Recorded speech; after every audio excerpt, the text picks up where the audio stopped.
I can't believe I'm spending both of my weekly videos discussing Starbucks, but here we are. I broke down the facts of the case, or at least as much as they're available in my previous video, so if you missed that, check it out, linked in the description. The reason I'm returning to the story is because one key piece of information missing from that video at the time was commentary from the men who were actually arrested. When I made the video, they had yet to speak publicly or even be identified, but they broke their silence on Thursday's episode of Good Morning America. This interview is important in that it gives us another account of events, but after listening to it, I'm actually less concerned with the specifics of what happened last week at Starbucks in Philadelphia, and more concerned with two bigger themes that emerge from this interview. First, it's a prime example of factual sloppiness from a media outlet that seems more concerned with pushing a narrative than it does with finding the truth. But second, this interview presents some major challenges to core principles about the relationship between a private business and the public. These challenges are just kind of glossed over in the interview, but they're challenges I think we should take an extra minute to think about seriously. The interview begins with the men giving their description of events, and what's fact and what's speculation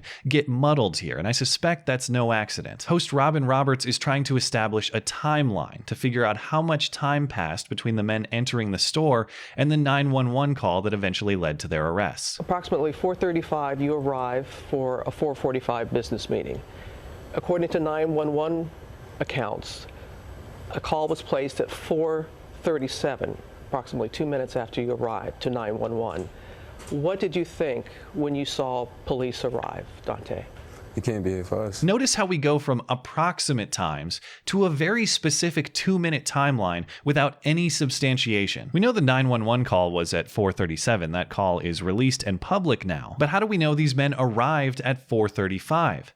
We don't. We're just taking them at their word and their approximate word. They say they got there around 4:35, but as of now, there's no way to verify that. It's hard to believe the events as they describe them happened within that 2-minute window. Listen to the description. They entered the store. They asked to use the bathroom. They got declined. They sat down. They had a conversation. The manager came over, offered them drinks. They declined. She apparently became immediately enraged and called 911, and all of this happened within 2 minutes. Rashawn, how long was it before you asked to use the restroom?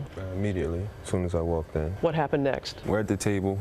We sit down. We're just talking amongst each other. Walks up to us, asks if she can help us with anything. Can we start with some drinks or water or something like that? For when we have bottles of water with us, so we're fine. We're just waiting for a meeting. We'll be out really quick, type thing. And that was it. Now you may be thinking, who cares? Who cares if it was 2 minutes or 10 minutes or 20 minutes or whatever? Why does that matter?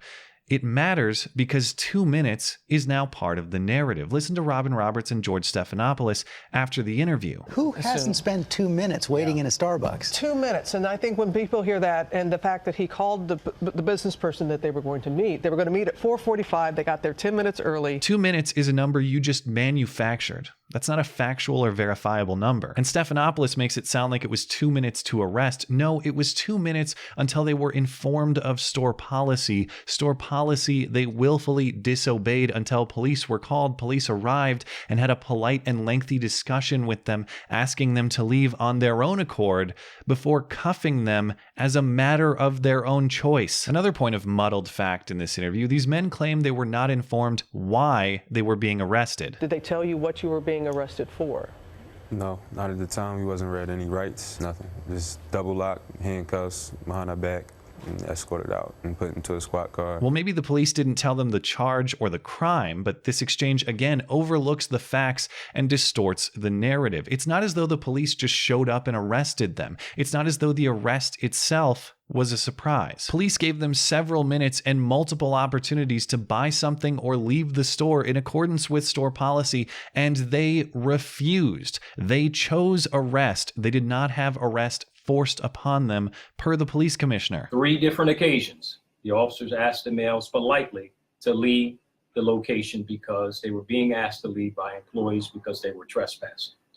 Instead, the males continued to refuse, as they had told the employees previously, and they told the officers that they were not leaving. And the fact that they chose arrest makes their subsequent claims of fearing for their safety absurd.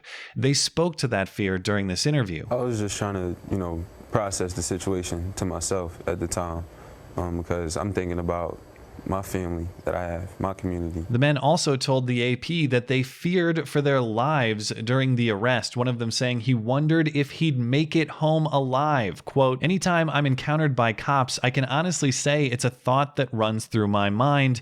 You never know what can happen." You were given the option to go home alive several times by both store management and the police. If you fear police custody, why did you choose police custody? And this is a minor point, but it still bugs me. After they finish describing their fear, their own lawyer asks them an interview question. Dante, did you at some point offer to call the person you were supposed to meet with? Because I know he's shown on the videotape.